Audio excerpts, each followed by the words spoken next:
예수님께서 여섯 죄인을 떼실 때에 이제 계시록 7장을 보면은 그 이스라엘 민족 12지파에 대한 그런 내용이 나오고, 그 다음에 7장 후반부를 보면 하나님 보좌 앞으로 모이는 구름대처럼 많은 그런 열방으로부터 오는 신자들을 보게 되는데, 그러한 내용들과 성경의 이 로마서나 다른 부분에서는 이 부분들과 어떻게 연결되어지는지를 우리가 알 때 정확하게 로마서 11장을 통해서 계시록 7장을 이해할 수 있기 때문입니다. 그러므로 계시록 7장을 위한 그런 배경으로서의 오늘 말씀 선포가 될 것입니다.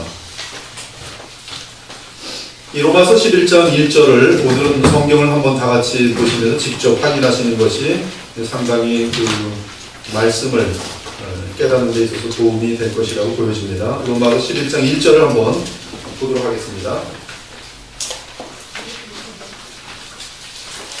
로마서 11장을 다 찾아보세요. 그 로마서에서도 제일 그 어려운 그 챕터가 로마서 11장입니다. 그래서 11장을 다 이해하고 나면은 사실 로마서 16장까지의 내용이 뻥하고 감동되게 돼 있어요. 이 로마서 11장 1절을 보면 바울의 질문이 나옵니다. 하나님이 자기 백성을 버리셨느냐?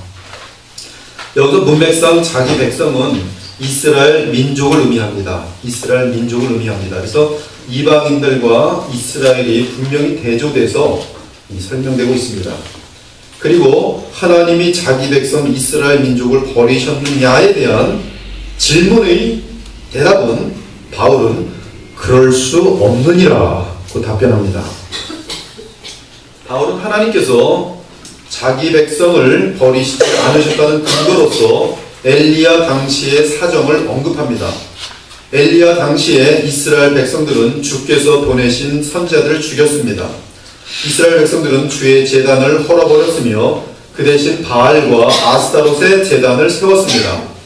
이때 엘리야는 진실한 하나님의 백성 중에 오직 자신만이 살아남은 줄로 착각했어요.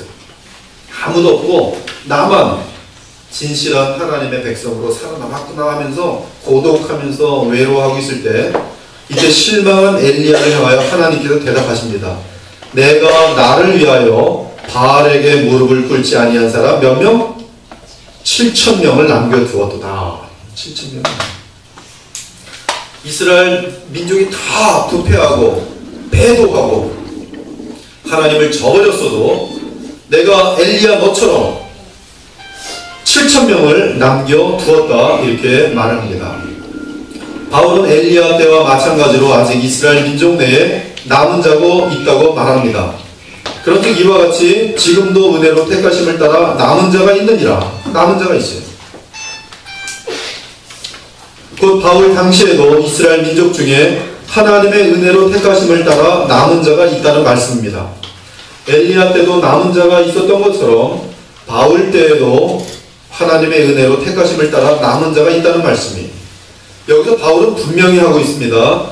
이스라엘 민족 가운데 여전히 은혜로 택하심을 받은 자들이 있다고 합니다. 행위로는 하나님 앞에 전부 다 멸망받아 마땅하지만 은혜로 택함을 받아 예수 그리스도를 믿는 신자가 이스라엘 민족 중에 있다는 말씀입니다. 따라서 이스라엘 민족 중에는 복음을 깨닫고 은혜로 택함을 받은 자가 있으며 그들은 영원한 구원을 얻었습니다.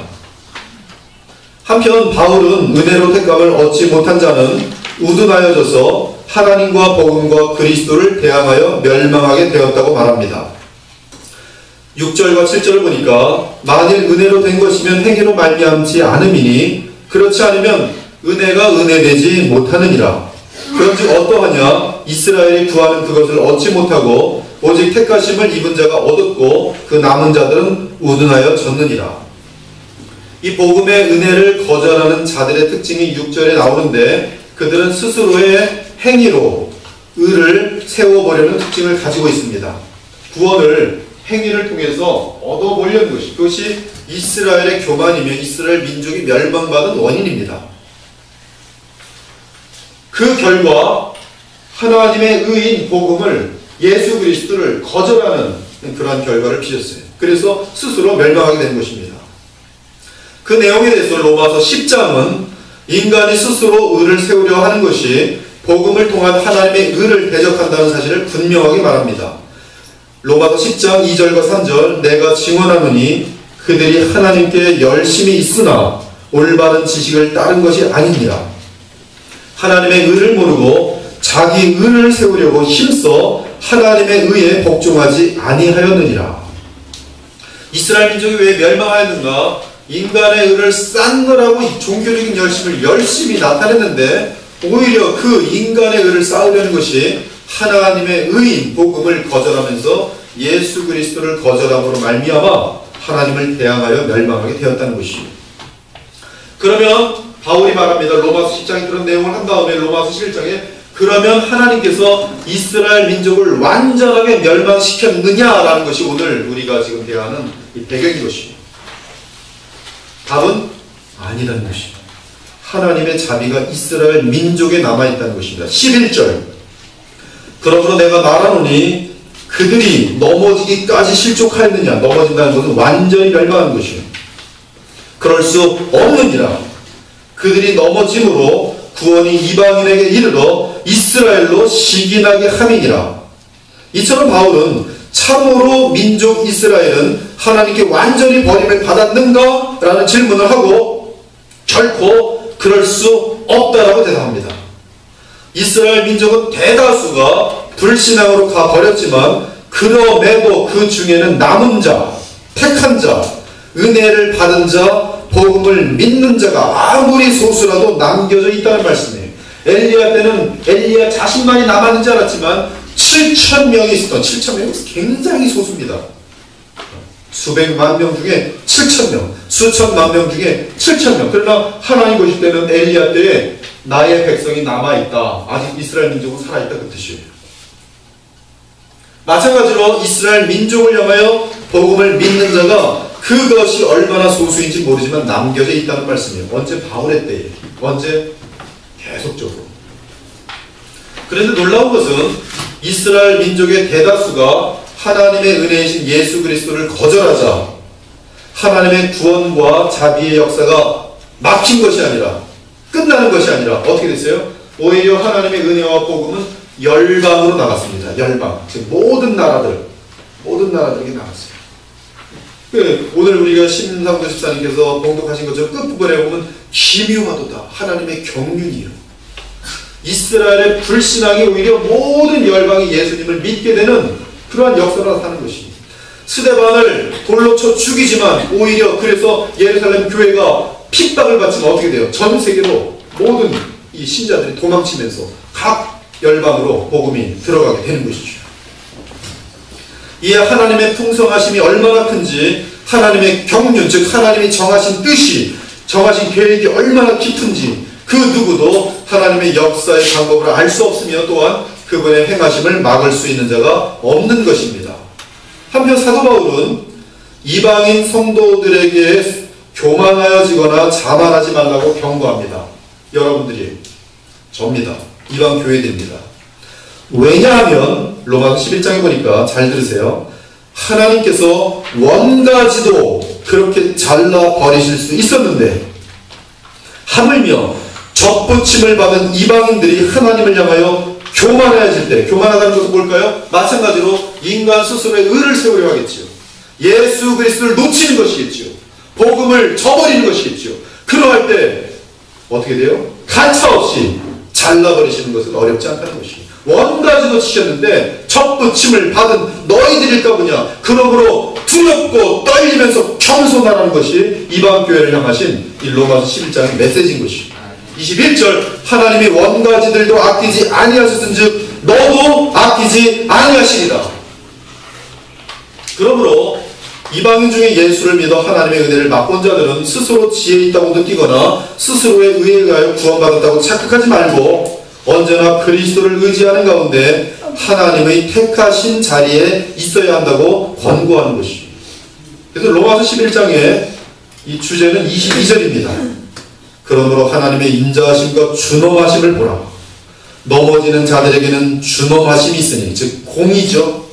너희가 만일 하나님의 자비, 인자하심, 즉 복음에 머물러 있지 않으면 너희도 찍히는 것이 된다고 말합니다. 만일 너희가 하나님의 인자하심에 머물러 있으면 하나님의 무엇이 그에게 계속 넘칩니까? 인자가 넘쳐요. 왜? 복음 안에서의 약속이니까. 그럼 어디에 머물러 있어야 돼요? 예수 그리스도의 복음 안에 있어야 돼요. 이거 좀 정리를 좀 해주셔야 돼요. 계속 정리할 거예요. 그렇지 않으면 너도 찍히는 바 되리라. 그러면서 25절을 보면은 바울은 그리스도인 형제들이 스스로 지혜 있다고 착각하거나 하나님 앞에서 교만하여지는 것을 막기 위하여 비밀을 말해주겠다고 합니다. 이제 비밀이에요. 무슨 비밀입니까? 이방인 교회들이, 열방 교회들이 교만하여지지 못하도록 비밀을 말해주겠다고 합니다. 그 비밀은 이스라엘 민족에 관한 비밀인데 이방인의 때가 지나면 하나님께서 다시 이스라엘 민족을 세우실 것이라는 비밀입니다. 믿으십니까? 여러분 이것을 잘 들으셔야 돼요. 이스라엘 혈통에 대해서 우월하게 보는 그런 집단들이 있어요. 이단 집단으로 향하고 있습니다. 그것은 크게 잘못된 것이에요. 하나님의 나라는 혈통에 의해 쓰지 않기 때문입니다. 아브라함에겐 두 아들이 있지만 이스마엘도 있고 이삭이 있지만 이스마엘은 아니요 이삭 약속의 자녀입니다. 그래서 갈라디아서 4장의 내용입니다. 그러나 이스라엘 민족에 대한 하나님의 경륜 즉 역사 속에서 이스라엘 민족이라는 그 채널을 사용하시는 것은 하나님의 손길입니다. 그 손길에 대한 메시지가 성경에 있는데 그것을 인정하지 않는 것은 또한 예수님의 재림의 때에 대해서 바르게 성경적으로 인식하지 못하는 것입니다. 극단적으로 두 가지가 나아가고 있어요. 이스라엘 민족을 우월하게 여기는 이상한 집단들, Back to Jerusalem 하면서 이스라엘 민족들을 잘 대접하면 형통한다. 그래서 이스라엘 랍비가 지나가면 뭐나 있는 것처럼 그래서 그들에게 배우려고 하고 이것은 철저하게 복음을 저버린 이스라엘 민족을 뭘 배울 게 뭐가 있다고 그것은 아주 복음적 입장에서는 배도입니다. 반면에 하나님께서 구약에서 사용하셨던 이스라엘 민족 그리고 또 하나님의 그 경륜이 로마서 11장 같은 데 나타나 있는데도 이스라엘 민족과는 하나님의 뜻이 전혀 관계가 없는 것처럼 또한 선포되는 것도 잘못되는 것입니다. 그래서 오늘 바울은 이 비밀을 말합니다. 비밀. 25절. 형제들아 너희가 스스로 지혜 있다 하면서 이 신비를 너희가 모르기를 내가 원하지 아니하노니 이 신비는 이방인의 충만한 수가 들어오기까지 이스라엘의 더러는 우둔하게 된 것이라. 이 비밀이 이방인 그리스도인들을 겸손하게 만드는 이유는 결국 이방 교회를 향한 하나님의 긍휼과 자비가 이스라엘 민족에게 다시 돌아갈 것을 알려주기 때문입니다. 바울 당시에 이방인들 중에는 예수님을 믿으며 이스라엘 민족에 대해 잘못된 편견을 가진 사람들이 발생하게 되었어요. 이제 바울 당시를 생각해 보세요. 예루살렘은 다 무너지고, 그렇죠? 예수님을 그들은 저버렸어요. 성령은 이제 이방인들에게 막 임합니다. 그때 이방인들 중에는 이스라엘 민족의 예수 그리스도를 안 믿으니까 이스라엘의 민족의 희망은 사라졌다. 오히려 우리 이방인 민족들이 이제는 저 이스라엘 민족보다 훨씬 우월하다. 우리가 이제 이스라엘 민족 대신에 하나님의 자녀로 부름을 받았기 때문에 이제 이스라엘 민족은 하나님과의 관계에 있어서 끝장이다. 아무런 관계가 없다. 이스라엘 민족은 영원히 버림을 받은 것이다. 라고 생각하는 부류들이 바울 당시에 있었습니다. 그것이 지금 로마서 11장을 쓰는 바울의 배경인 것이죠. 그러면서 이방인 교회 성도 중에 스스로 선민의식을 갖고 교만하고 우쭐한 사람들이 생겨난 것입니다. 그러나 바울이 말합니다. 그렇게 생각해서는 안 된다. 이방 민족들이 역사를 주관하시는 하나님의 경륜을 무시하고 함부로 유대 민족을 경멸하지 말라는 것입니다. 그 이유는 그들의 혈통 때문이 아니라 하나님의 경륜이 이스라엘 민족과 관련되어 있기 때문이라는 말씀입니다. 그러한 배경 속에서 오늘 본문이 있는 것입니다. 다시 25절에서 27절을 보겠습니다. 형제들아 너희가 스스로 지혜 있다 하면서 이 신비를 너희가 모르기를 내가 원하지 아니하노니 이 신비는 이방인의 충만한 수가 들어오기까지 이스라엘의 더러는 우둔하게 된 것이라. 과거 그 개혁 성경을 보면 완악하게 된 것이라고 변형되어 있어요. 그것이 이제 민족적으로 굉장히 악하게 여겨지는 것 같으니까 개혁 개정은 우둔하게 된 것이라 어리석어진 것으로 바꿨는데 완악함, 악하여졌다는 뜻이 더 강합니다. 그리하여 온 이스라엘이 구원을 받으리라. 기록된 바 구원자가 시온에서 오사 예수님이죠. 야곱에게서 경건하지 않은 것을 돌이키시겠고 야곱은 모든 택한 백성이죠. 예수님의 보혈의 피가 이스라엘 민족만을 위하겠어요? 모든 택한 자, 열방들을 위한 다겠죠. 내가 그들의 죄를 없이 할 때에 그들에게 이루어질 내 언약이 이것이라 한 것 같으니라. 복음이죠. 28절은 복음이죠. 여기서 25절에서 바울이 사용하는 용어, 이방인의 충만한 수, 그것은 누가복음 21장의 예수님의 말씀을 배경으로 하고 있습니다. 다 같이 찾아보겠습니다. 누가복음 21장. 누가복음 21장.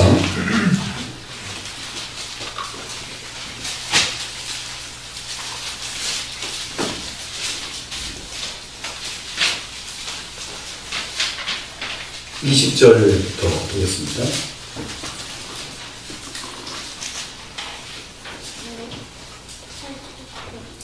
너희가 예루살렘이 군대들에게 에워싸이는 것을 보거든 그 멸망이 가까운 줄을 알라. 그때 유대에 있는 자들은 산으로 도망갈 것이며 성내에 있는 자들은 나갈 것이며 촌에 있는 자들은 그리로 들어가지 말지어다. 예루살렘으로 들어가지 말라는 것이죠. 그날들은 기록된 모든 것을 이루는 징벌의 날이니라.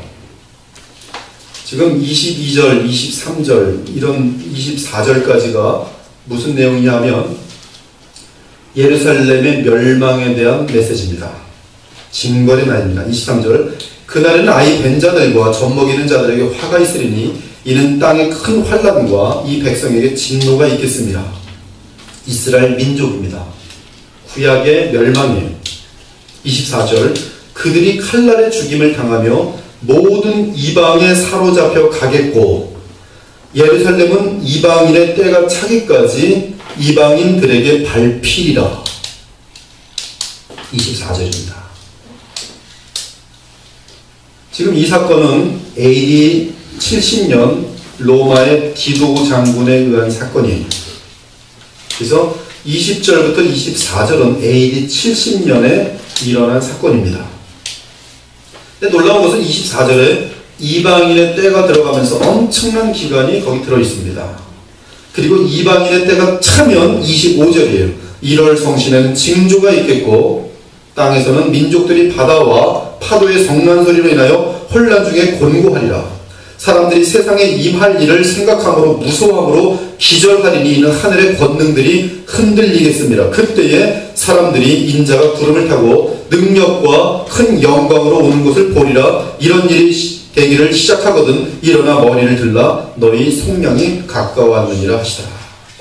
특히 24절을 보면 지금 우리가 살고 있는 시대를 포함하고 있는데 예루살렘은 이방인의 때가 차기까지 이방인들에게 밟히리라. 그리고 이방인의 때가 차고 나면 1월 성신의 징조가 있고 땅에서는 민족들이 바다와 파도의 성난 소리로 인하여 혼란 중에 공고할 것이며 사람들이 세상에 임할 일들을 생각하고 무서워함으로 기절하리니 이는 하늘의 권능들이 흔들리겠습니다. 지금은 이방인의 때예요. 아직 이 일들이 일어나지 않아요. 근데 이 일들은 우리 지금 6째 인 때 봤습니다. 6째 인 때 봤어요. 아직 이방인의 때고 이방인의 때가 맞춰지면 6째 인을 떼실 것입니다. 우린 지난번에 어린 양께서 6째 인을 떼실 때 큰 지진이 나며 해가 검어지고 달은 온통 피같이 되며 하늘에서 운석들이 수도 없이 떨어지고 하늘과 땅에 큰 변동이 일어날 것을 살펴보았습니다. 그런데 그러한 뚜렷한 1월 성신의 징조는 이방인의 때가 끝나야 발생하는 것을 주 예수께서 말씀하셨습니다. 이스라엘 민족은 우리가 잘 알다시피 하나님이 보내신 진실한 선지자들은 물론이고 하나님께서 마지막으로 보내신 하나님의 아들 예수 그리스도마저 배척하고 십자가에 죽였습니다. 따라서 그들은 하나님의 은혜를 배척하였으며 유일한 구원의 길인 복음을 배척하였던 것이 이스라엘 민족입니다. 악하기가 끝이 없는 것이요. 이에 그들에게 하나님의 심판이 임하였습니다. 그 심판은 예루살렘의 멸망이었습니다. 적어두세요. AD 70년 로마 장군 디도가 이끄는 4개 군단으로 구성된 8만 명의 로마 군사가 철저하게 예루살렘을 멸망시켰습니다. 온갖 무서운 만행을 이스라엘 민족에게 행하였어요. 돌 위에 돌 하나 남지 않도록 예루살렘 성벽을 무너뜨리고 예루살렘 성전을 회파하였습니다. 이때 이스라엘 민족 110만 명이 기근과 칼로 죽임을 당하고 임신부들은 배가 갈려지고 로마 병정들은 이 아낙네들을 겁탈하고 그리고 갓난아이들은 이 반석 위에 집어 던져서 머리를 깨트려 죽이고 그리고 10만 명이 로마의 포로로 끌려갔습니다. 예루살렘은 완전하게 멸망하였고 그 이후로 이스라엘 민족은 철저하게 나라와 도시와 자유를 잃게 되었던 것이 수천 년 동안. 그럼에도 그들은 복음을 믿지 않았습니다. 아직까지도. 근데 1948년, 1963년에 이스라엘 민족과 관련된 사건이 있는 것이죠. 그러므로 우리는 굉장히 깨어서 봐야 되는 것이죠. 그건 조금 이따 계속 다루죠. 아무튼 따라서 예루살렘의 멸망에 대해 예수님께서 예언하신 대로 발생됐어요. 그들이 칼날에 죽임을 당하며 모든 이방에 사로잡혀 가겠고 예루살렘은 이방인의 때가 차기까지 이방인들에게 밟히리라. 그러므로 누가복음 11장 24절과 함께 로마서 11장의 본문을 볼 때 이방인의 때가 있습니다. 이러보건대 우선 이스라엘 사람들이 완악해서 하나님을 믿지 않는 것도 어느 기간까지의 일이라는 것을 알 수 있습니다. 이스라엘 민족이 주 예수 그리스도를 영원히 믿지 않는 것이 아니라 시한부의 현상이라는 것이 그 기간은 아직까지 진행되고 있어요. 이스라엘 민족은 예수 그리스도 하면 저주받아 마땅한 존재라고 지금도 여기고 있어요. 가장 큰 악인이 누구인가? 예수라고 보고 있어요. 신기합니다. 아직까지도. 그러나 그 민족은 수천 년 구약 기간 동안 하나님의 백성이었던 민족이에요. 다시 한번 본문 로마서 11장 25절을 보겠습니다. 형제들아 너희가 스스로 지혜 있다면서 이 신비를 너희가 모르기를 내가 원하지 아니하노니 이 신비는 이방인의 충만한 수가 들어오기까지 이스라엘의 더러는 우둔하게 된 것이다. 이 말씀을 보면 이방인의 충만한 수가 들어오는 기간이 있습니다. 이 말은 이방인들을 구원하시되 무한정으로 구원하시는 것이 아니라 기한이 분명히 있다는 말씀입니다. 이방인을 향해 하나님의 뜻에 정한 분량만 구원하시는 것입니다. 하나님의 마음에 두신 정해진 수가 있다는 말씀이에요. 이방인들을 향한 이방인의 수가. 예수님께서도 비유로 잔치 자리가 다 차기까지 사람들을 데려오라고 말씀하셨습니다. 잔치 자리가 차는 때가 온다는 것입니다. 혼인잔치의 주인이 이만하면 됐다. 이제는 그만 데려오라 말씀하십니다. 때가 있는 것이. 정한 수가 차는 때가 있는 것입니다. 그때가 언제입니까? 이방인의 수가 차는 때입니다. 이미 우리가 확인한 것처럼 어린 양께서 5째 인을 떼실 때 계시록 6장 11장을 보면 하나님께서 각각 그들에게 흰 두루마기를 주시며 이르시되 아직 잠시 동안 시대 그들의 동무종들과 형제들도 자기처럼 죽임을 당하여 그 수가 차기까지 하라 하시더라. 여기서 그 수는 이방인의 충만한 수입니다. 즉 첫째, 둘째, 셋째, 넷째 인이 마칠 때 이방인의 충만한 수가 차게 되어 이방인의 때가 끝나게 될 것입니다. 예를 들면 100억이면 100억, 10억이면 10억 등 하나님의 심중에 정확한 수가 있습니다. 그 수가 다 찰 때까지 이방 민족 중에서 계속 예수 믿는 자들이 있을 것입니다. 그리고 그 수는 아무나 닥치는 대로 채우는 것이 아니라 하나님께서 택한 자들, 택함을 받은 자들이 그 수에 들어와서 구원을 얻게 된 것이. 사도행전 13장 48절은 이 사실을 증거합니다. 이방인들이 듣고 기뻐하여 하나님의 말씀을 찬송하며 영생을 주시기로 작정된 자는 다 믿더라. 그러므로 우리는 한 가지를 분명하게 알아야 합니다. 즉 이방 나라들이 예수님을 믿을 수 있는 기회가 항상 있는 것이 아니라는 사실입니다. 언젠가 하나님께서 다 되었다 하는 날이 오면 구원의 방주의 문이 닫힐 것입니다. 이방을 향한 구원의 문이 닫힐 것입니다. 그때가 되면 이방인들은 예수님을 믿지도 않을 것이며 절대로 믿을 수도 없을 것입니다. 더 이상 구원의 역사가 이방 나라들을 향해서 없는 것입니다. 이 천국 복음이 모든 민족에게 증거되기 위하여 온 세상에 전파되리니 그제야 끝이 오리라. 이방인의 때가 끝날 때까지는 이스라엘 사람들은 민족적인 차원에서 그리스도를 믿지 않을 것이며 반면에 열방에 있는 세상 나라로부터 믿는 자들이 계속 발생할 것이라는 말씀이 정확합니다. 주의할 것은 민족적으로 안 믿는다는 말씀은 이스라엘 민족이 한 사람도 빠짐없이 예수 그리스도를 안 믿는다는 뜻이 아니고 대부분의 이스라엘 민족이 복음을 믿지 않는다는 의미입니다. 자, 다시 로마서 11장 25절. 여러분들이 얼마나 이 말씀들이 받아들이는지 모르겠어요. 이 신비는 이방인의 충만한 수가 들어오기까지 이스라엘의 더러는 완악하여진 것이라, 우둔하게 된 것이라. 이 말은 대부분은 우둔하지만 어떤 이스라엘 사람들은 개인적으로 복음을 깨닫고 예수 그리스도를 믿고 구원 얻는다는 말입니다. 마치 엘리야 선지자 당시에 7,000명의 믿는 자, 곧 구원받은 자, 택함을 받은 자가 있었던 것처럼 이스라엘 민족은 전체적으로는 예수 그리스도를 거절하지만 그럼에도 복음을 깨닫고 믿는 소수가 계속 남아 있을 것이라고 합니다. 우리는 지금까지 이스라엘 민족이 지금도 마찬가지입니다. 유대교라는 율법주의 종교를 만들어 대부분의 이스라엘 사람들이 예수 그리스도를 철저하게 거절하고 하나님을 믿지 않는 현상을 우리는 관찰할 수 있습니다.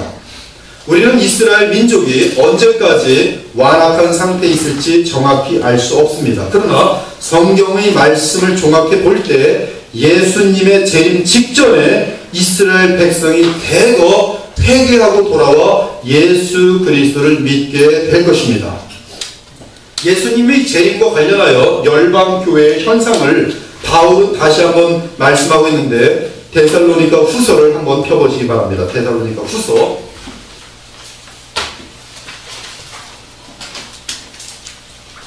데살로니가 후서 2장. 우리 여러분들이 한번 읽도록 하죠. 후서 2장 1절부터 4절입니다. 이것은 지금 데살로니가 교회, 즉 열방 교회를 향하신 메시지입니다. 1절부터 4절 시작. 우리가 너희에게 구하는 것은 우리 주 예수 그리스도의 강림하심과 그와 때문에 하여 영원한 구원을 또는 우리에게 사랑하는 것과 주의 하나님 열렸다고 서시게 하는 것과 그와 하나님 것이야. 그와 어떻게하여 너희가 배우지 말라. 먼저 우리가 힘이 있고 더 불과해서 본을 하는 것을 그 다음에 그는 대적하다가 신자고 부르는 모든 것과 신자를 하여 그 위에 자기를 두고 하나님의 성전에 앉아 그들을 지금 바울은 그 이방 교회들 향해서 어떤 메시지를 주고 있냐 하면 예수님의 재림이 가까웠다 얘기할 때 속지 말라는 것이 반드시 무슨 현상이 있어야 되냐면 교회에 배교가 있어야 됩니다. 3절에 먼저 배교하는 일, 또 그 다음에 배교와 함께 그 다음 사건은 뭐냐면 불법의 사람의 등장이 있어야 됩니다.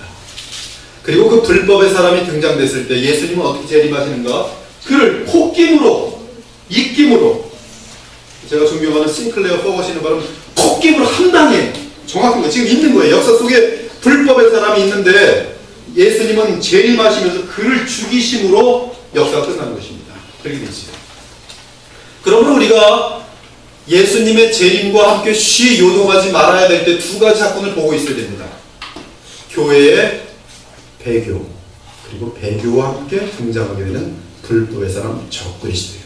그리고 적그리스도의 특징이 나오는데 모든 교회 가운데 자기가 이 자리에 앉아서 예배를 받는 거예요.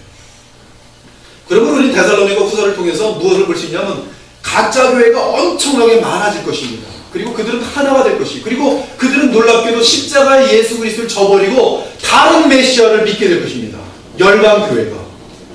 그리고 그 믿게 되는 대상이 누구냐면 멸망의 아들 적 그리스도예요. 그리스도입니다. 그러나 가짜 그리스도예요.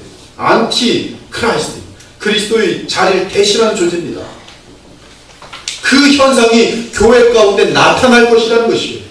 그리고 적 그리스도가 등장하기 전에 이 적 그리스도를 향하여 교회들이 가짜가 되면서 복음을 저버리고 인간적인 율법의 의대를 세우면서 자기네들끼리 칭찬하면서 바벨탑 사건들처럼 서로 협력하면서 통일이 되면서 예수 그리스도를 저버린 가운데 준비를 하고 있죠. 적 그리스도를 맞이할 준비를 하고 있어요.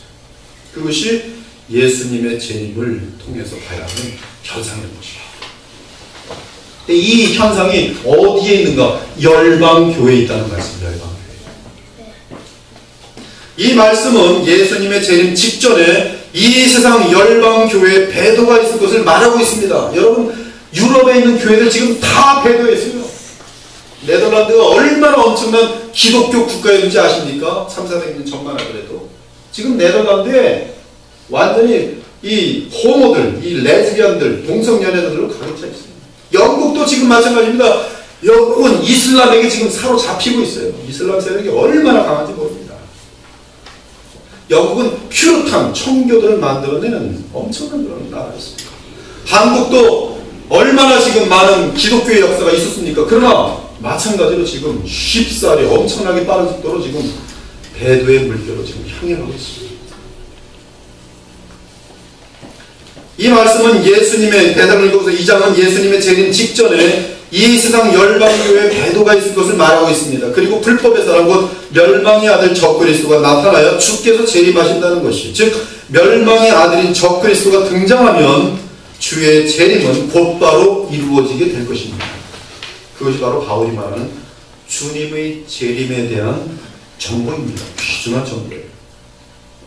멸망의 아들 적그리스도는 이 세상의 열방교회에 들어가 하나님 자리에 앉아 자신을 하나님이라고 부르게 할 것입니다. 얼마나 엄청나겠어요. 능력도 행하고 죽은 자를 막 살리는 것처럼 보이기도 하고 뭐 그 사람만 믿으면 막 형통하고 막 돈들이 굴러 떨어지고 뭐 복권도 당첨되고 막 엄청난 일이 있을 거예요. 이 적그리스도의 허락을 받지 않으면 장사도 하지 못하고 제도적으로.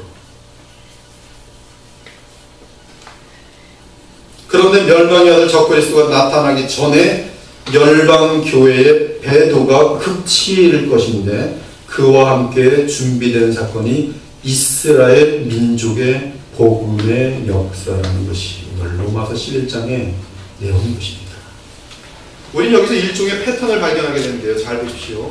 여호와 하나님을 향한 이스라엘 민족의 배도는 그 민족을 향하여 있던 하나님의 은혜가 어디로 가게 됩니까? 열방으로 향하게 됩니다. 역사의 끝에 열방 교회들의 배도로 인하여 그 하나님의 은혜는 다시 어디로 갑니까?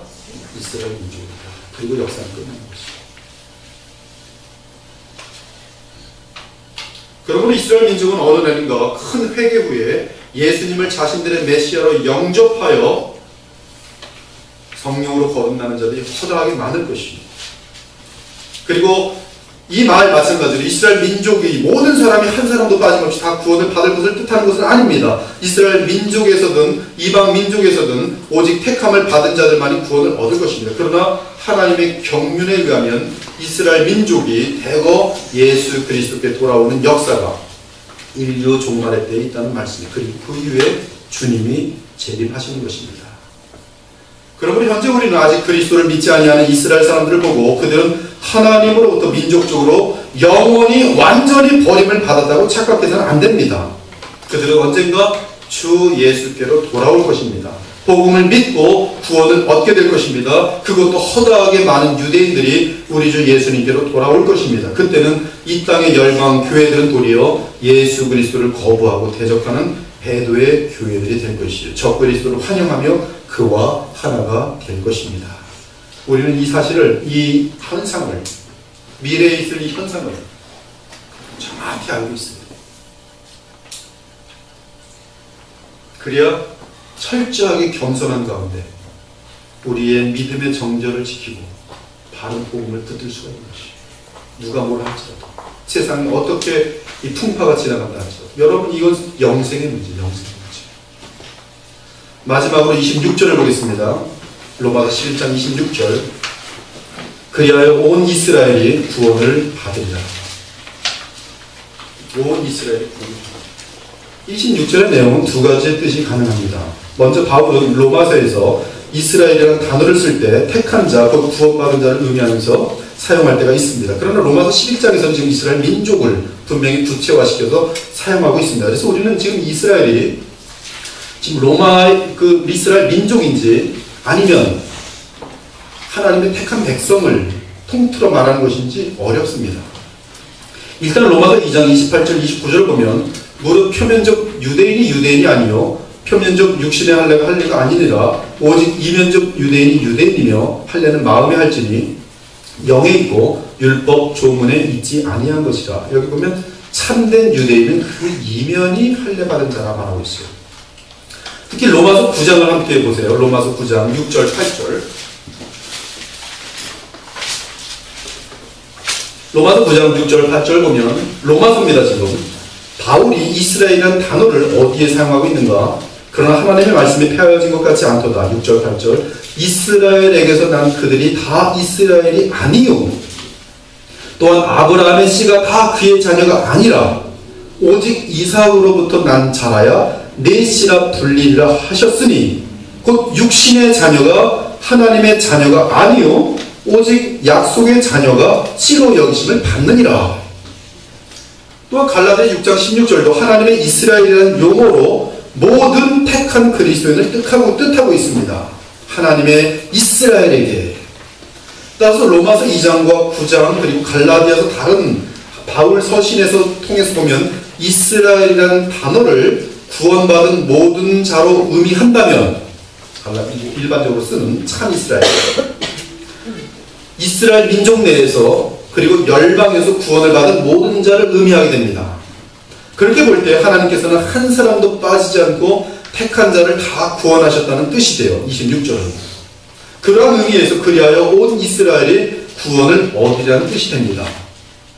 근데 또 다른 해석은 이스라엘 민족으로 보는 것이죠. 그러면 이스라엘 민족 중에 구원받은 자들은 한 사람도 빠지지 않고 다 구원을 얻을 것이라는 뜻이 됩니다. 이때도 물론 결단코 모든 이스라엘 민족이 다 구원을 받는 것을 의미하는 것은 아닙니다. 분명히 열방교회의 배도와 함께 이스라엘 민족의 국가적인 차원의 회개운동과 성령의 역사가 나타날 것인데 그때에 이스라엘 민족 중에 택함을 입은 자는 다 구원을 얻을 것이라는 뜻입니다. 그것이 지금 로마서 11장의 내용이니까요.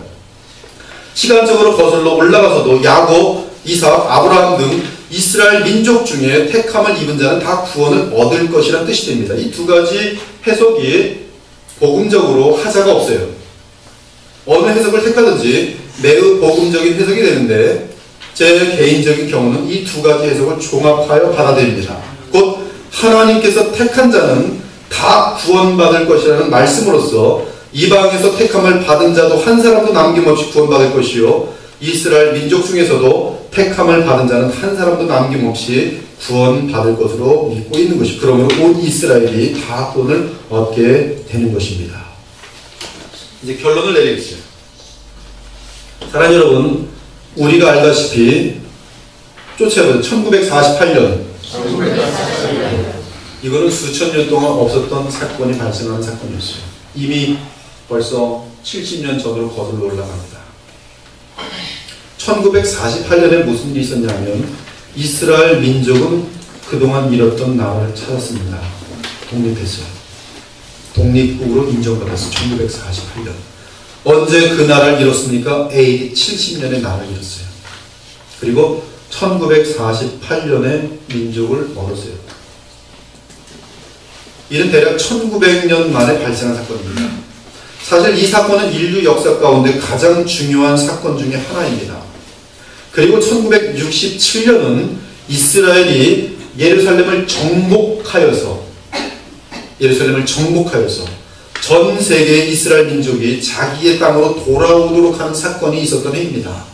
그래서 수천 년 동안 디아스포라, 열방 속에서 기죽으면 살던 이스라엘 백성들이 자기의 고국으로 다 돌아왔어요. 물론 100% 돌아온 것은 아니죠.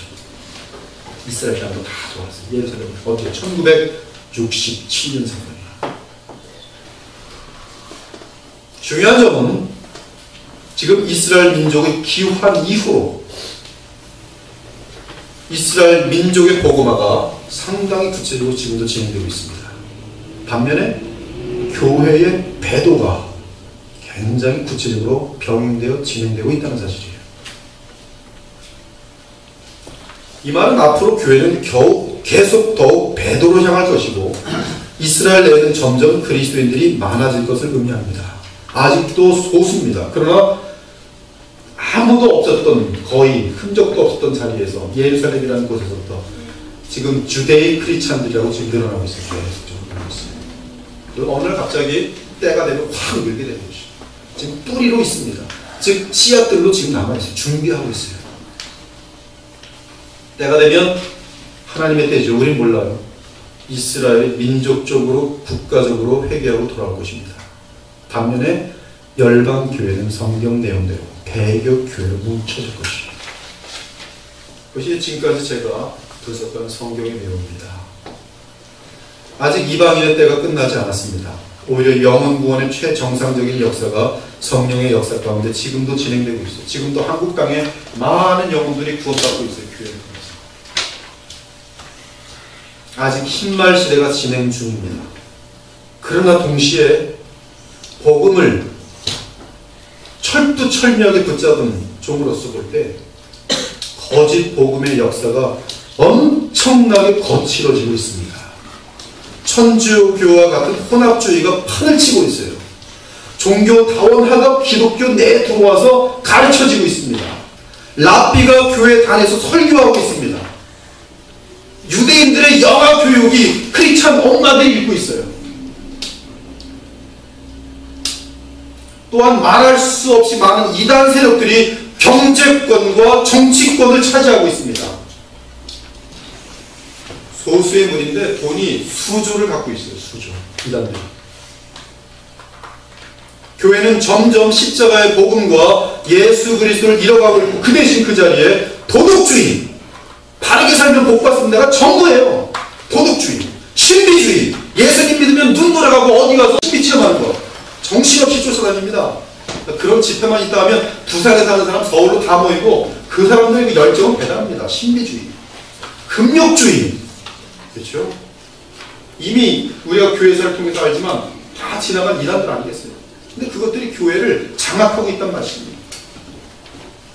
성경의 예언대로 배도의 물결은 점점 더 거세어지고 있습니다. 특히 2001년 이후로 배교의 물결입니다. 노골적으로 전 세계를 휩쓸고 있습니다. 그것은 바로 제3의 성령의 물결이라는 이름으로 포장된 악령의 역사가 열방교회를 지금 휩쓸고 있어요. 즉 기독교는 참된 사람이 되는 것이 아니라 비정상적인 사람이 되는 것이 성령의 역사로 가르쳐지고 있어요. 뭐 모임만 하면 수천 명 있는데 박수 한 30분 친 다음에 빵빵 팍팍 하는 것만 하는 거예요. 팍팍 하는 것도 눈 들어가고 그리고 나서 뭔가 신비하고 돌아가서 그 계속 전달합니다. 유명한 목사님들, 유명한 장로님들 책들마다 다 베스트셀러 되고 안 읽는 사람들이 없어요. 날마다 예언 기도하고 이것이 우리 교회가 지금 이 조그만 곳에 모여있으니까 그것이 직접 와닿지 않는 것이죠. 여러분들 한 걸음만 나가서 웬만한 교회 다녀보시면 안 들어간 것이죠. 이런 현상입니다. 더불어 카톨릭을 중심으로 하여 모든 교회들의 연합 지금 진행되고 있는 WC 같은 거 다 연합되고 있어요. 우리 더 이상 싸우지 말자. 진리가 뭐 중요하냐. 우리들이 서로 부추겨주고 너 높은 자리 감투하고 나도 높은 자리 감투하고 하나가 되는 것이죠. 나아가 모든 종교들이 서로 연합하고 있어요. 이제는 종교 전쟁 같은 거 아주 지친다. 종교들이 다 서로 인정해줍니다. 수십 년 전에 벌써 캐톨릭하고 개신교는 같은 종교인데 왜 싸우느냐. 금 딱 거놓고 여기는 캐톨릭이 자리 잡았으니 여기는 이제 더 이상 복음을 전하지 마라. 전도하지 마라. 그거 다 사인했습니다. 복음주의자들이. 그래서 캐톨릭이 먼저 자리 잡고 있으면 거기 가서 복음 전하면 안 돼요. 말이 안 되죠. 우리는 이방인의 때가 언제 끝날지 알 수 없습니다. 그러나 이방인의 때가 끝나는 것은 배도로 끝날 것이요. 거짓 복음이 너무나 판을 쳐서 더 이상 복음을 알 수 없는 세대가 올 것입니다. 바로 열방의 배도 교회입니다. 예수님께서 말씀하셨어요. 잘 들으세요. 그러나 인자가 올 때에 세상에서 믿음을 보이느니라. 온 세상에서 예수님 재림할 때 믿는 자가 거의 없다는 말씀. 예수님이 친하신 말씀입니다. 그러나 인자가 올 때에 세상에서 믿음을 보이느니라. 마치 노아의 때와 같으리니.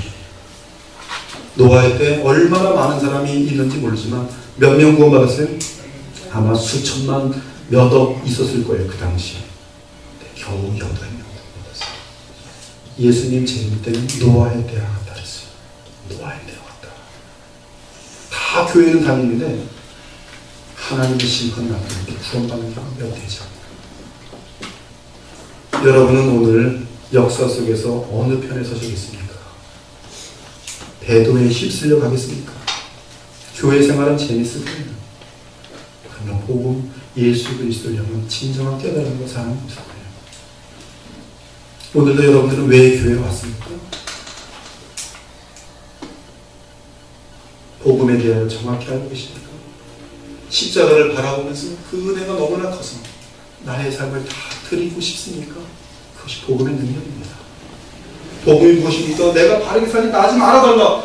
이거는 벌써 이스라엘 민족의 타락의 근원이죠. 나는 죄인이지만 나를 용서하신 예수 그리스도 그 은혜가 감사해서 이제 나의 남은 삶은 주님께 다 드리겠습니다. 그것이 복음을 아는 자예요. 그것이. 오늘 이 세상을 떠난다고 해도 천국에 들어갈 수 있는 믿음의 확신이 있습니까? 그 확신의 근거는 무엇입니까? 이 거룩한 시간에 마음을 정하십시오. 아직 긍휼의 때입니다. 은혜의 때. 하나님의 정한 때가 다 차기 전에 신속히 주 예수 그리스도께 돌아오기 바랍니다. 더욱 말씀을 연구하여 깨어 기도하는 가운데 주 예수 그리스도를 사랑하는 삶을 살겠다고 다짐하시기 바랍니다. 저를 따라서 한번 기도해보죠. 주여, 복음을 정확히 깨닫게 하시고 주님과 동행하게 하시사 대교의 물결에 휩쓸리지 않게 하소서. 인생 마치는 그날까지 오직 주 예수 그리스도만 믿고 사랑하게 하소서. 함께 기도하겠습니다. 네, 교회가 이 땅에 존재하는 것은 단 한 가지 이유입니다. 우리 주 예수 그리스도를 믿고 그분의 은혜가 너무나 감사하고 십자가를 통하신 하나님의 주여 하나님의 경륜과 그 사랑과 그 지혜의 깊이가 무엇인지를 알아 더욱더 우리가 무릎을 꿇고 주님을 사랑하면서 섬기게 되는 것이 바로 교회의 역할입니다. 오늘 여러분들은 그리스도의 보혈교회에 와서 다시 한번 복음을 들었습니다. 하나님의 역사적인 경륜을 여러분이 들었습니다. 얼마나 많이 이 경륜이 와닿은지 모르지만 아멘으로 받으시면서 주시는 말씀을 듣고 정신 차리고 깨어 있어야겠다. 세상의 물결에 휩쓸리지 말아야겠다. 주님만 더욱더 붙들 수 있는 그런 결단의 시간이 되도록 잠깐 기도하겠습니다.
그리스도의 보혈교회를 향하신 하나님의 크신 뜻이 있음을 날마다 확인하고 있습니다. 주님이 이 교회를 통해서 주님의 훈련받은 영적인 군사들이 많이 나올 수 있도록 도와주시옵소서. 하나님 아버지, 신천지가 정신없이 모든 교회에 정말 승냥이들처럼 뛰어다니고 있습니다. 그들을 막을 군사들이 없어서 많이 무너지고 있습니다. 하나님, 저희들로 이 시대에 하나님의 말씀으로 훈련받아서 그리스도의 복음을 정확히 알고 그리스도의 사랑의 강건함을 입어서 하나님 진리를 수호하며 주를 위해 충성하는 주님의 백성들로, 군사들로 인도하여 주시기를 간절히 원합니다. 사사롭고 정말 개인적인 일들을 다 내려놓게 하옵시고 주께서 이 교회를 세우실 때 그 위대한 뜻을 주의 백성들이 받아들이고 그 뜻을 이루어드리는 공동체가 될 수 있도록 하나님께서 이 교회의 주인 되어 주시며 주 예수 그리스도께서 그러한 능력들을 이 교회에 부어주시기를 간절히 사모하고 합니다. 우리와 함께하여 주시옵소서. 우리 주 예수 그리스도 이름으로 기도합니다. 아멘. 이 시간에 예배하신 헌물을 하나님께 바치겠습니다.